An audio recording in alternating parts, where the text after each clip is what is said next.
നമസ്തേ. കഥകളരി സാഗരത്തിലേക്ക് സ്വാഗതം. ഇന്ന് ഒരു നാരായണീയ പാഠം തന്നെയാണ് കേട്ടോ ഞാൻ കാഴ്ചവെക്കുന്നത്. നമ്മളിപ്പോൾ നാരായണീയത്തിലെ 15ാമത്തെ ദശകമാണ് വായിച്ചുകൊണ്ടിരിക്കുന്നത്, അതായത് കപിലോപദേശം. കർദമ പ്രജാപതിയുടെ ഭാര്യയായ ദേവഹൂതിക്ക് ആ ദാമ്പത്യവല്ലരിയിൽ 9 പെൺകുട്ടികളുണ്ടായി. ആ പെൺകുട്ടികളെ എല്ലാം വിവാഹം ചെയ്തയച്ചാൽ കർദമ പ്രജാപതി പിന്നെ വാനപ്രസ്ഥത്തിന് പോവുകയാണെന്ന് പറഞ്ഞപ്പോൾ പറഞ്ഞു, അയ്യോ, ഈ കുട്ടികളെയൊക്കെ വിവാഹം ചെയ്തയച്ചു കഴിഞ്ഞാൽ ഞാനും ഒറ്റപ്പെട്ടു പോകുമല്ലോ ആര്യപുത്ര. അതുകൊണ്ട് എനിക്കിനി ഒരു പുത്രനെ കൂടെ ഞാൻ അവിടുത്തോട് യാചിക്കുകയാണ്, പ്രാർത്ഥിക്കുകയാണ്. അതുകൊണ്ട് എനിക്ക് ഒരു പുത്രലാഭം ഉണ്ടാകുന്നത് വരെ അങ്ങ് ഈ ഭവനത്തിൽ തന്നെ തങ്ങണം എന്നുള്ള ദേവഹൂതിയുടെ അപേക്ഷ അനുസരിച്ച് കർദമ പ്രജാപതി തൻ്റെ കുടുംബജീവിതം തുടരുകയും 10ാമത് ഭഗവാൻ തന്നെ അംശാവതാരമായ കപിലമൂർത്തി അവതരിക്കുകയും ചെയ്തു. അതിനുവേണ്ടി അവർ 2 പേരും ഭഗവാൻ തന്നെ പുത്രനായി ജനിക്കണമെന്ന് തപസ്സനുഷ്ഠിച്ച് നേടിയ പുത്രനാണ് കപിലമൂർത്തി, കപിലേശ്വരൻ, കപിലമുനി എന്നൊക്കെ പറയും. ആ ഭാഗമാണ്. അതിനുശേഷം കർദമ പ്രജാപതി പോയി, കുട്ടികളൊക്കെ വലുതായി, അമ്മയും മകനും വളർന്നു. കപിലമൂർത്തിയും മറ്റൊരു സ്ഥലത്തേക്ക് തപസ്സിനും കാര്യങ്ങൾക്കായി പോകുമ്പോൾ അമ്മയ്ക്ക് ആത്മജ്ഞാനം, തത്വോപദേശം നൽകുന്നുണ്ട്. വാസ്തവത്തിൽ ഇത് ദേവഹൂതിയോട് കപിലമൂർത്തി പറയുന്നതാണ്, അമ്മയോട് മകൻ പറയുന്ന തത്വോപദേശമാണ്. പക്ഷേ മാനവലോകത്തിന് മുഴുവൻ ബാധകമായ ഒരു തത്വോപദേശമാണ് കപിലോപദേശം. ഭാഗവതത്തിൽ വളരെ പ്രധാനമായ ഒരു ആത്മീയജ്ഞാനം പകരുന്ന ഭാഗമാണ് കപിലോപദേശം. ആ കപിലോപദേശത്തിലെ 6 ശ്ലോകങ്ങൾ എനിക്കറിയാവുന്ന വിധത്തിൽ ഞാനൊന്ന് വ്യാഖ്യാനിക്കേണ്ടായി, അതിവിടെ അവതരിപ്പിച്ചു. ഇന്ന് നമ്മൾ അടുത്ത ശ്ലോകത്തിലേക്ക് പോവുകയാണ്. അപ്പോൾ നാരായണീയ പാരായണം ആരംഭിക്കുകയാണ്. ഓം നമോ ഭഗവതേ വാസുദേവായ. ഓം നമോ ഭഗവതേ വാസുദേവായ. ഓം നമോ ഭഗവതേ വാസുദേവായ. ഓം നമോ ഭഗവതേ വാസുദേവായ. കഴിഞ്ഞ ദിവസം നമ്മൾ വായിച്ചു നിർത്തിയ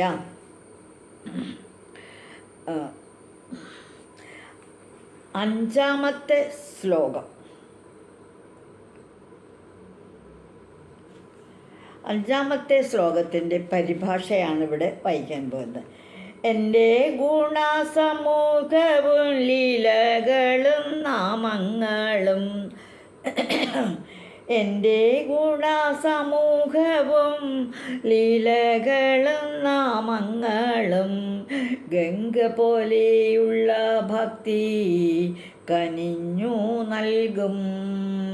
ചിത്തശുദ്ധിക്ക് വേണ്ടിയിട്ട് ചിത്തശുദ്ധി വരുത്തും, നമ്മളിൽ ഭക്തി നിറയും. ഗംഗാപ്രവാഹം പോലെയാണ് ആ ഭക്തി നിറയുന്നത്.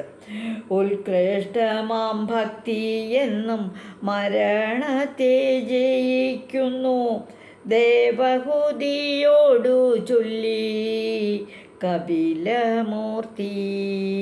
ദേവഹൂതിയോട് പറയുകയാണ്, അമ്മേ, എൻ്റെ ഗുണഗണങ്ങൾ പാടൂ, എൻ്റെ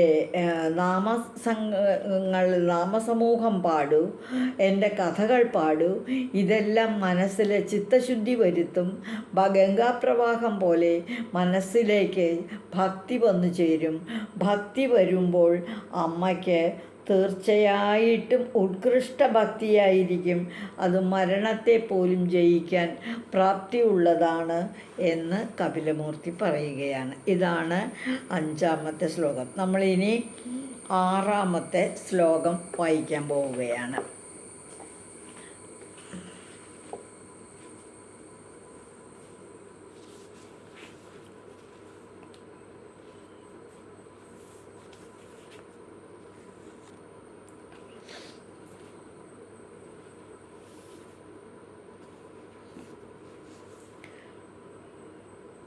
അഹഹ ബഹുലഹിംസ സഞ്ചിതാർത്ഥൈ കുടുംബം. അഹഹ ബഹുലഹിംസ സഞ്ചിതാർത്ഥൈ കുടുംബം പ്രതിദിനമനുപുഷ്ടൻ ശ്രീജിതോ ബാലലാളി. വിശദി ഗൃഹസക്തോ യാതനം മയ്യ ഭക്ത കപിലതനുരിതി ത്വം ദേവഹോത്യേനഗതി അഹഹ മയി അഭക്ത. അഹഹ എന്ന് പറഞ്ഞാൽ കഷ്ടം കഷ്ടം, അഹഹ കഷ്ടം തന്നെ. മയി അഭക്തി, എന്നിൽ ഭക്തിയില്ലാത്തവൻ. അഭക്തി എന്ന് പറഞ്ഞാൽ ഭക്തിയില്ലാത്തവൻ. എന്നിൽ എന്ന് പറഞ്ഞാൽ ഭഗവാൻ തന്നെ പറയാണ്, എന്നിൽ ഭക്തിയില്ലാത്തവൻ ബഹുല ഹിംസാ സഞ്ചിതാർത്ഥ, പല പല പ്രവർത്തികളും ചെയ്ത് അർത്ഥം സമ്പാദിക്കുന്നു, ധനം സമ്പാദിക്കുന്നു. പലതരം ഹിംസകൾ, ബഹുല ഹിംസ സഞ്ചിത അർത്ഥ, പല പല ഹിംസകളും ചെയ്ത് പിടിച്ചു പറിക്കലോ, കളതരങ്ങൾ ചെയ്യലോ, കളവ് ചെയ്യലോ, മറ്റുള്ളവരെ പറ്റിക്കലോ, ഏതെങ്കിലും വിധത്തിലുള്ള കള്ളത്തരങ്ങളൊക്കെ ചെയ്ത് ധാരാളം പണമൊക്കെ സമ്പാദിക്കുന്നു. പ്രതിദിനം കുടുംബം അനുപോഷ്ടൻ, കുടുംബത്തെ ഇങ്ങനെ സംരക്ഷിക്കുന്നുണ്ട്. നാൾതോറും കുടുംബം പുലർത്തിക്കൊണ്ടിരിക്കുകയാണ്. സ്ത്രീജിത ബാലലാളി ഗൃഹസക്ത, സ്ത്രീകൾക്ക് കീഴടങ്ങിക്കൊണ്ടാണ് ജീവിതം. ഭാര്യയുണ്ട്, പലർക്കും ഭാര്യമാരുടെ തന്നെ ഒരു അടിമത്വമാണ്.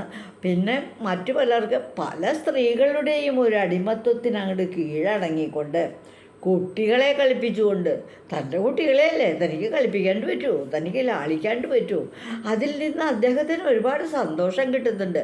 എന്ത് ഭക്തി, ഏത് ഭക്തി, തൻ്റെ മക്കളെ ലാളിക്കാണ്ട് എന്തൊരു ഭക്തി എന്നാണ് തോന്നൽ.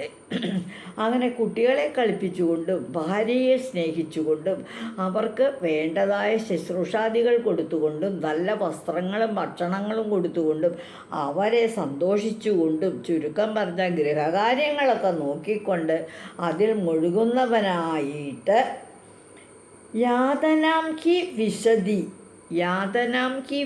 എന്ന് പറഞ്ഞാൽ ഇപ്പം നരകം ദുഃഖം തന്നെ അനുഭവിക്കേണ്ടതായി വരുന്നു. ഇങ്ങനെ കുടുംബത്തിൽ അടിമപ്പെട്ട് ഭാര്യയ്ക്ക് വശംവദനായിട്ട് കുട്ടികളെ ജനിപ്പിച്ച് അവരെ ലാളിച്ച് അവരെ വളർത്തിക്കൊണ്ട് കുടുംബജീവിതത്തിൽ ആസക്തനായിട്ട്, ചുരുക്കി പറഞ്ഞാൽ ലൗകിക സുഖത്തിൽ മുഴുകിയിട്ട് ജീവിക്കുന്നവൻ എന്താണ് ചെയ്യുന്നത്? നരകദുഃഖം അനുഭവിക്കേണ്ടി വരുന്ന പറയണേ. എന്തുകൊണ്ടാണ്? ഈ പ്രവർത്തികൾക്കിടയിലൊന്നും ലേശം ഭക്തിയില്ല, ഒക്കെ സ്വാർത്ഥത. എൻ്റെ ഭാര്യ, എൻ്റെ കുട്ടികൾ, എൻ്റെ കുടുംബം, ഈ ഒരു ചിന്തയല്ലേ ഉള്ളൂ. എൻ്റെ അഹങ്കാരമേ ഉള്ളൂ. അവിടെ തത്വജ്ഞാനോ ആത്മശക്തിയൊന്നുമില്ല, ആത്മജ്ഞാനമൊന്നുമില്ല. അതാണ് കുടുംബസ്ഥരായിട്ട് നോക്കണം. അതൊരു കാര്യമല്ലേ. ഭഗവത് ഭക്തി ഉണ്ടായാൽ കുടുംബാസക്തി ഉണ്ടാവില്ല. കുടുംബത്തോടൊക്കെ ഒരു മിതമായ കടപ്പാട്, അത് കഴിഞ്ഞാൽ പിന്നെ ഭഗവാന്റെ കയ്യിൽ ഏൽപ്പിച്ച് ഭക്തിമാർഗത്തിലേക്ക് തിരിയണം എന്നാണ് കവി പറയുന്നത്. ഭഗവത് ഭക്തി ഉണ്ടായാലേ ആസക്തി ഉണ്ടാവില്ല, തന്നെ ശരണം വയ്ക്കില്ല. പിന്നെയോ ഹിംസാകർമ്മങ്ങളൊന്നും ചെയ്യില്ല. ഇതിപ്പോൾ കുടുംബത്തിന് ആവശ്യത്തിന് വേണ്ടി, അടുത്ത വീട്ടിൽ നല്ലൊരു ഗോദ്രേജിൻ്റെ അൽമാരി ഉണ്ട് കേട്ടോ, അവിടുത്തെ ദേവകിയമ്മയ്ക്ക് വളരെ നഗുവാർന്നു എന്ന് തോന്നുമ്പോൾ അലമാരി വാങ്ങിക്കാൻ പണം സമ്പാദിക്കാൻ ഇച്ചിരി കള്ളത്തരമൊക്കെ കാണിക്കുകയാണ് കുടുംബനാഥൻ. അപ്പോഴെന്താ, ആ ലൗകിക സുഖത്തിന് വേണ്ടിയിട്ട്, തൻ്റെ ഭാര്യയുടെ ഹിതം നടത്താൻ വേണ്ടിയിട്ട് ഇത്തിരി കള്ളത്തരമൊക്കെ കാണിക്കുക, കുടുംബ സ്വസ്ഥതയ്ക്ക് വേണ്ടി. അതാണ് പറയുന്നത് ഹിംസ എന്നൊക്കെ. അതുപോലുള്ള ചെറിയ ചെറിയ പ്രവർത്തികൾ പലതും ചെയ്ത് കുടുംബത്തെ പുഷ്ടിപ്പെടുത്തുന്നവർ, ലൗകിക സുഖത്തിൽ പൂണ്ട് ആണ്ട് കിടക്കുന്നവർ, ഹിംസകൾ കർമ്മങ്ങളിൽ ഒന്നും ഭക്തി ഉണ്ടെങ്കിൽ ഇങ്ങനെയുള്ള ഹിംസാകർമ്മം ഒന്നും ചെയ്യില്ല. കുട്ടികൾക്കും ഭാര്യയ്ക്കും ഉണ്ണാൻ പോലും കൊടുക്കാതെ കണ്ട്, അതുപോലും അന്വേഷിക്കാതെ കണ്ടല്ലേ ഭക്തകുചേലൻ കൃഷ്ണൻ്റെ ഭക്തനായിട്ട് അങ്ങോട്ട് ജീവിച്ചത്. കൃഷ്ണനെ പറ്റിയുള്ളൂ ചിന്ത, ഭക്തി മാത്രമേ ഉള്ളൂ. കുടുംബത്തെ പറ്റിയൊന്നും ഒരു ചിന്തയുണ്ടായിരുന്നില്ല കുചേലന്. അതുപോലെ ഹിംസാകർമ്മങ്ങളൊന്നും ചെയ്യില്ല, നരകപാതത്തിന് ഇടയും വരില്ല. അങ്ങനെയുള്ളവർക്ക് നരകത്തിൽ ചെന്ന് വീഴുമൊന്നുമില്ല. പാപം ചെയ്യുന്നവരെ, ഹിംസ ചെയ്യുന്നവരെ ഒക്കെ നരകം കാത്തിരിക്കുന്നുണ്ട് എന്നാണ് ഈ വരികളുടെ ഒരു ഭാവം. പുണ്യപാപ ശ്രമങ്ങൾ ചെയ്യുന്നവർ വീണ്ടും വീണ്ടും ജനിച്ച് ഭൂമിയിൽ ജീവിതം തുടരും. ഇങ്ങനെയുള്ളവർക്ക് എന്താ സംഭവം? അവർ ഇങ്ങനെ കഷ്ടപ്പെട്ട് ജീവിക്കും, മരിക്കും, വീണ്ടും ജനിക്കും, അപ്പോഴും പെടാപ്പാടുപെടും, പിന്നെയും മരിക്കും, പിന്നെയും ജനിക്കും. പുനരഭിജനനം പുനരഭിമരണം എന്നുള്ള പ്രക്രിയ മാത്രമേ ഉണ്ടാവുള്ളൂ.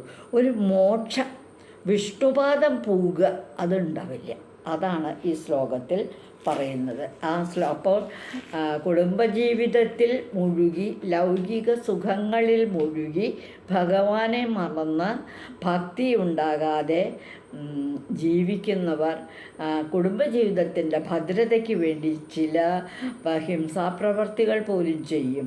അതിനായിട്ട് അവർക്ക് പാപഫലങ്ങൾ ഉണ്ടാകും, അവർക്ക് ഭക്തി ഉണ്ടാവില്ല.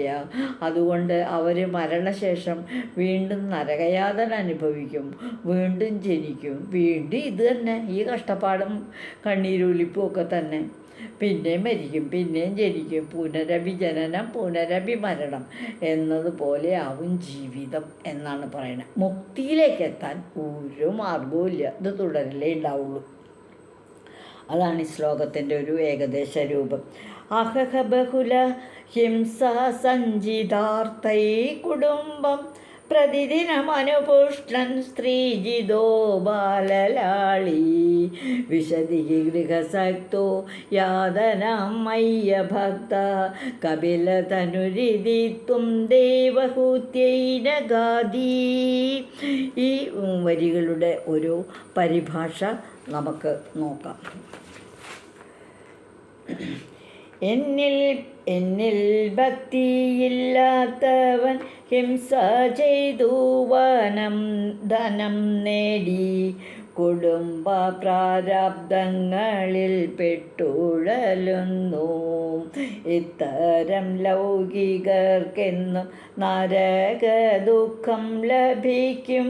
ദേവഹൂതിയോടു ചൊല്ലി കപിലമൂർത്തി.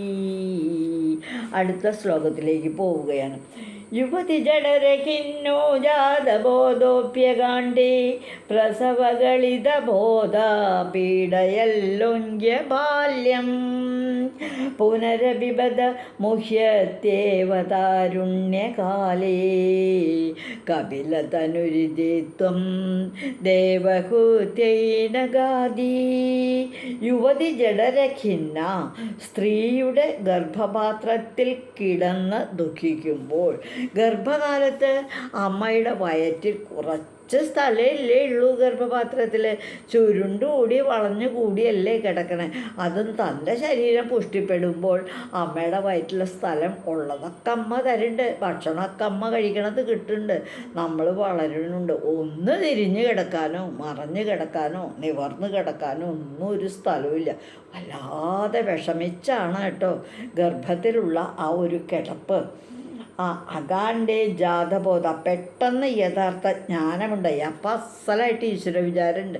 ഓ, എനിക്കൊന്ന് പുറത്ത് കിടന്നാൽ മതി, നീണ്ടു നിവർന്നൊന്ന് കിടന്നാൽ മതി, ഒന്ന് വാവിട്ട് കരഞ്ഞാൽ മതി, എനിക്ക് ശ്വാസം തന്നെ എടുക്കാൻ പറ്റാറായാൽ മതി, അമ്മയെ ബുദ്ധിമുട്ടിക്കേണ്ട, എനിക്ക് സ്വതന്ത്രമായി ജീവിക്കാം.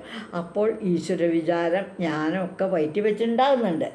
പക്ഷേ പ്രസവകളിതബോധ, പെറ്റ് വീഴുമ്പോൾ, ഭൂമിയിലേക്ക് അങ്ങോട്ട് പിറന്ന് വീഴുമ്പോൾ ആദ്യത്തെ കരച്ചിലങ്ങ് കരഞ്ഞ് ശ്വാസം അങ്ങോട്ട് എടുക്കുന്നതോടൊപ്പം ആ ജ്ഞാനമൊക്കെ അങ്ങോട്ട് പോകും.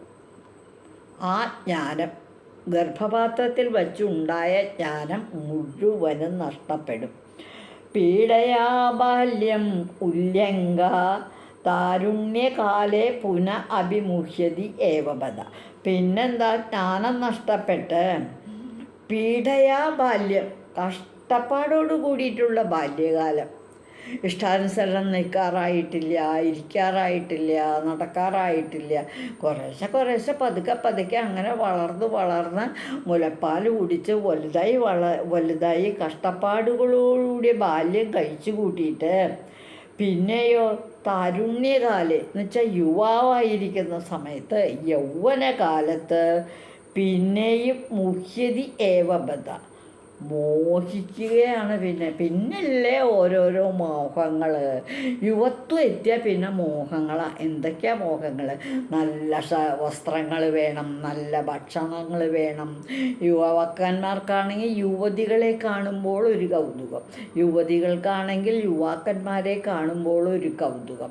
രണ്ടു കൂട്ടർക്കും അങ്ങും ഇങ്ങും സന്തോഷിപ്പിക്കാനുള്ളൊരു വ്യഗ്രത. അതാണ് കൗമാരകാലത്ത് യൗവനകാലത്തൊക്കെ ഉണ്ടാകുന്ന ഒരു വികാരം.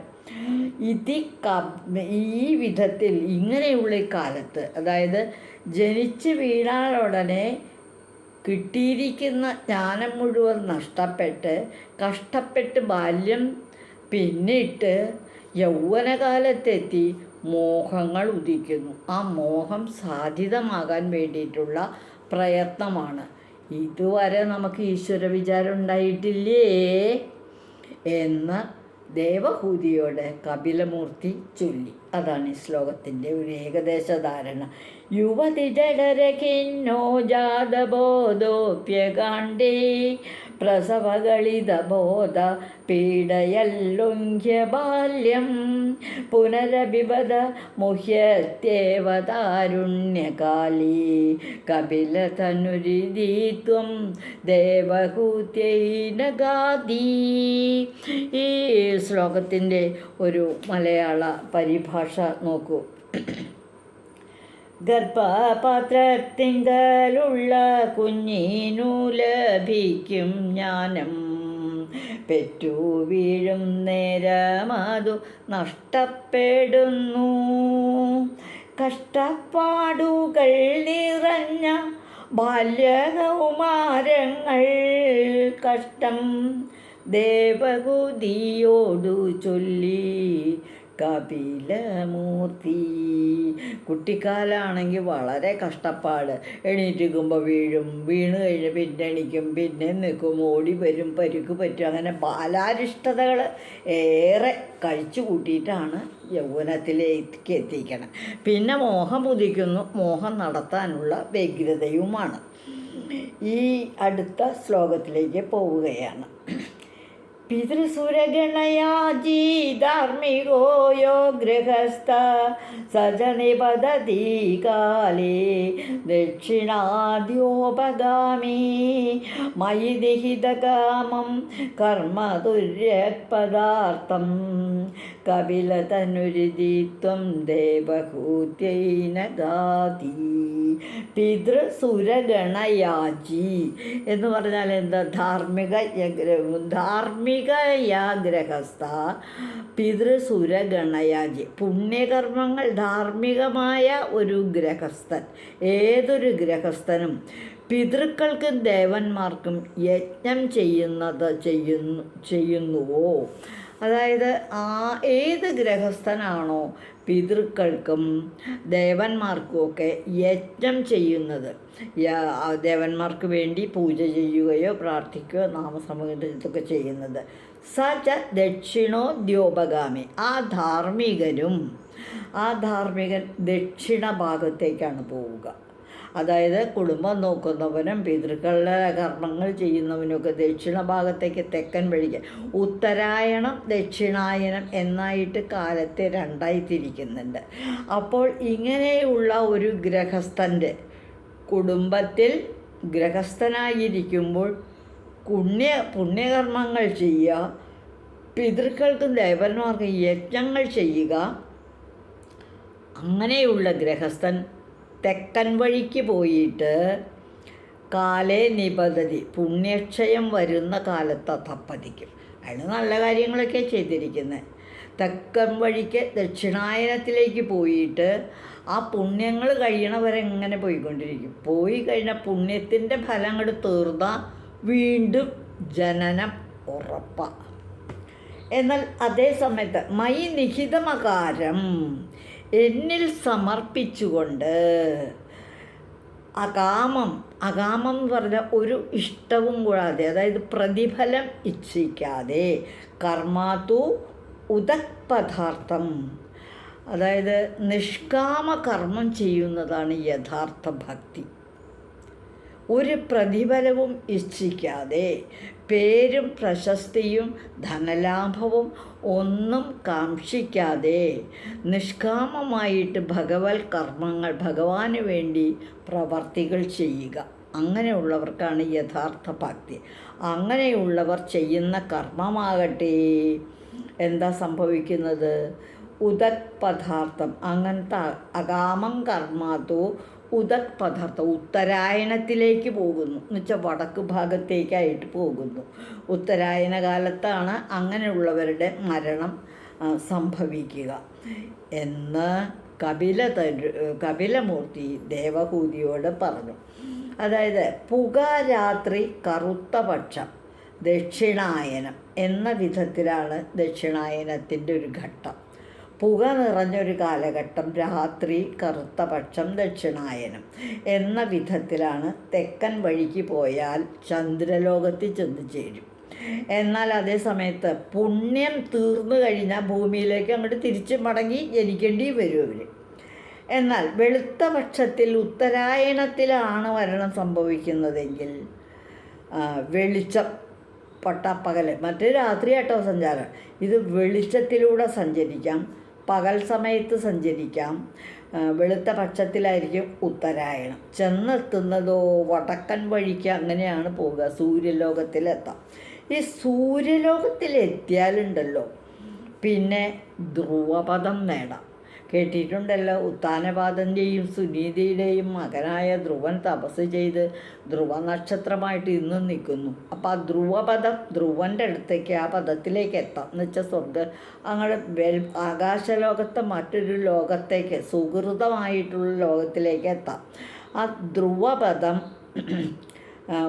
അവർക്കൊക്കെ മുക്തി പ്രാപിക്കും, തിരിച്ച് പോരേണ്ടി വരികയില്ല.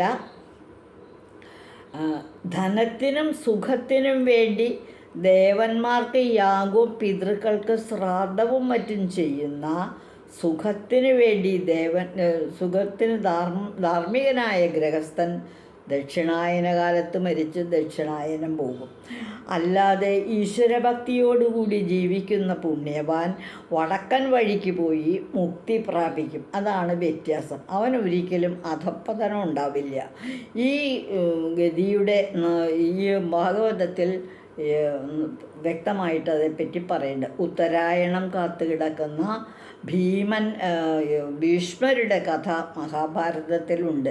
അദ്ദേഹം ഉത്തരായന കാലത്ത് ഈ കടമ്പകളൊക്കെ കടന്ന് മരിക്കാൻ ആഗ്രഹിച്ച് സ്വച്ഛന്ത മൃത്യു ഉള്ള അനുഗ്രഹം കിട്ടിയിട്ടുള്ള ആളാണ്. അച്ഛനീന്ന് സ്വച്ഛന്ത മൃത്യു വരമായിട്ട് ലഭിച്ചിട്ടുള്ള ആളാണ് ഭീഷ്മർ. അപ്പോൾ അദ്ദേഹത്തിന് ഇഷ്ടം തോന്നുമ്പോഴേ ഉള്ളൂ. ശരമേറ്റ് വീണത് ഭൂമിയിൽ ദക്ഷിണായന കാലത്താണ്. അപ്പം ദക്ഷിണായനം കഴിയോളം ശരപഞ്ചരത്തിൽ, ശരശയ്യയിൽ ഭീഷ്മരെ അങ്ങ് ശയിച്ചു. ഉത്തരായണം വന്നപ്പോൾ മരണം വരിച്ചു, സ്വർഗം പോയി എന്നാണ് മഹാഭാരതത്തിൽ പറയുന്ന ഭീഷ്മരുടെ ആ മുക്തി നേടലിൻ്റെ കഥ. ഉത്തരായണം ദക്ഷിണായനം തമ്മിലുള്ള വ്യത്യാസം അതാണ്. ദക്ഷിണായനത്തിൽ മരിച്ചവർക്കൊക്കെ പുനർജന്മമുണ്ട്, ഉത്തരായണത്തിൽ മരിച്ചവർക്ക് പുനർജന്മം ഇല്ല. അപ്പോൾ നമ്മുടെ പ്രവർത്തികളാണ് നമ്മളെ ദക്ഷിണായനത്തിലേക്ക്, ചന്ദ്രമണ്ഡലത്തിലേക്ക് എത്തിക്കുന്നതും തിരിച്ചിവിടെ വരേണ്ടി വരുന്നതും. നമ്മുടെ പ്രവർത്തികളാണ് ഉത്തരായണത്തിലെ എത്തിക്കുന്നതും സൂര്യമണ്ഡലത്തിലേക്ക് എത്തിക്കുന്നതും വിഷ്ണുപദം പോകാൻ അവസരം ഉണ്ടാക്കുന്നതും എന്നാണ് ഈ ശ്ലോകത്തിൽ പറയുന്നത്. ഒന്ന് വായിക്കാം.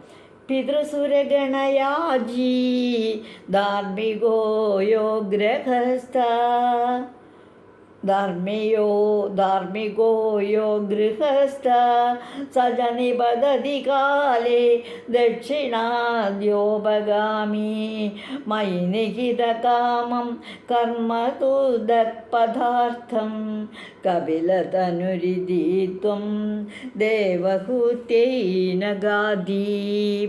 ഈ ശ്ലോകത്തിൻ്റെ പരിഭാഷ എങ്ങനെയാണെന്ന് നമുക്ക് നോക്കാം. പിതൃദേവാദികൾക്കായി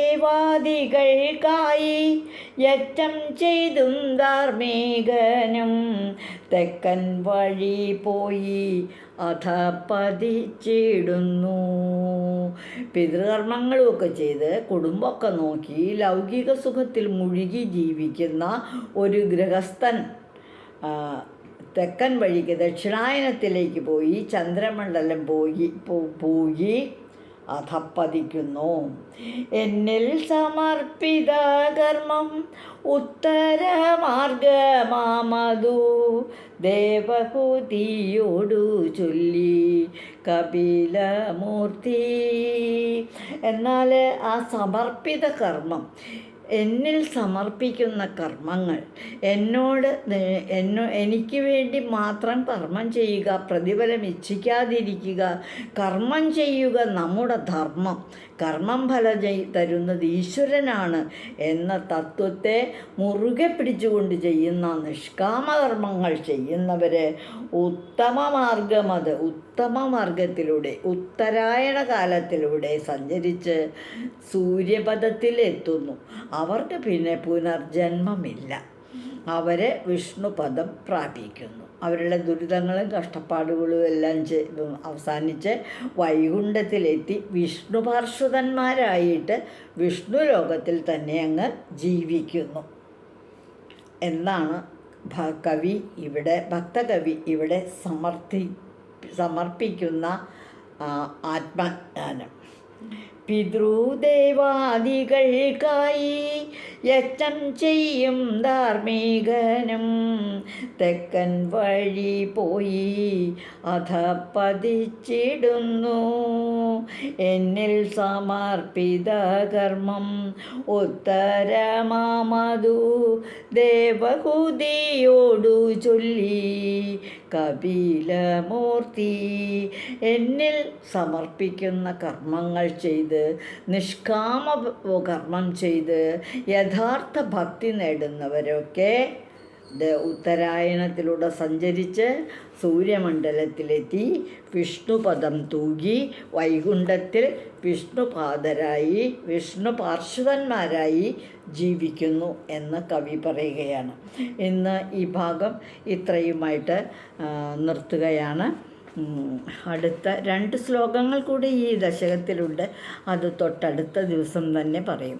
അപ്പോൾ ഇന്ന് പറഞ്ഞിട്ടുള്ള എല്ലാവിധ പദങ്ങളും ഭഗവാൻ മഹാവിഷ്ണുവിൻ്റെ പാദങ്ങളിൽ സമർപ്പിക്കുന്നു നമ്മൾ ഒരുമിച്ച്.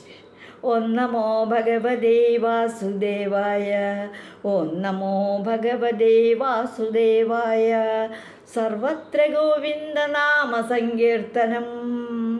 ഗോവിന്ദ ഗോവിന്ദ. ശ്രീ ഗുരുവായൂരപ്പ ശരണം. ഈ കപില ഉപദേശം എന്നുള്ള ഈ ദശകം ഭാഗവതത്തിലെ വളരെ പ്രധാനപ്പെട്ടൊരു ഭാഗമാണ്. ദേവഹൂതിയോടെല്ലാം മാനവലോകത്തോട് മുഴുവനാണ് കപിലമൂർത്തി ഈ കാര്യങ്ങൾ പറയുന്നത്. ഭഗവത്ഗീത ഭഗവാൻ മാനവലോകത്തോട് വിളംബരം ചെയ്യുന്നത് പോലെ കപിലമൂർത്തിയായിട്ട് ഭഗവാന്റെ അംശാവതാരമായ കപിലമൂർത്തി തൻ്റെ അമ്മയോടെന്ന പോലെ മാനവലോകത്തിന് മുഴുവനായിട്ടാണ് കപിലോപദേശം നടത്തുന്നത്. വീണ്ടും വീണ്ടും വീണ്ടും പർത്തും വായിക്കൂ.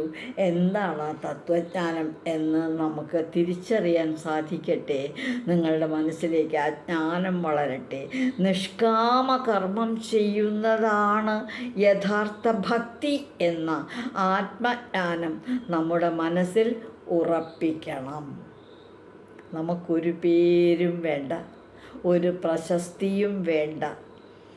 വേണ്ടെനിക്കർത്ഥവും കാമവും മോക്ഷവും വേണ്ട സായുജ്യവും വേണ്ട കണ്ണാ, ഒരു തരി പോലുമാ കാൽച്ചോട്ടിൽ നിന്നും മാറാതിരിക്കുവാൻ കരുണ വേണം. ഇന്നത്തെ വാക്കുകളെല്ലാം ഭഗവത്പാദങ്ങളിൽ സമർപ്പിക്കുന്നു. നമ്മൾ ഒരുമിച്ച് ഇതുവഴി വന്നാലും ഇത്തിരി നേരമിരുന്നാലും കഥകൾ കേട്ടാലും കളിയായി പറയും കഥയാണേ, കാര്യം പറയും കഥയാണേ. എല്ലാവർക്കും നന്ദി.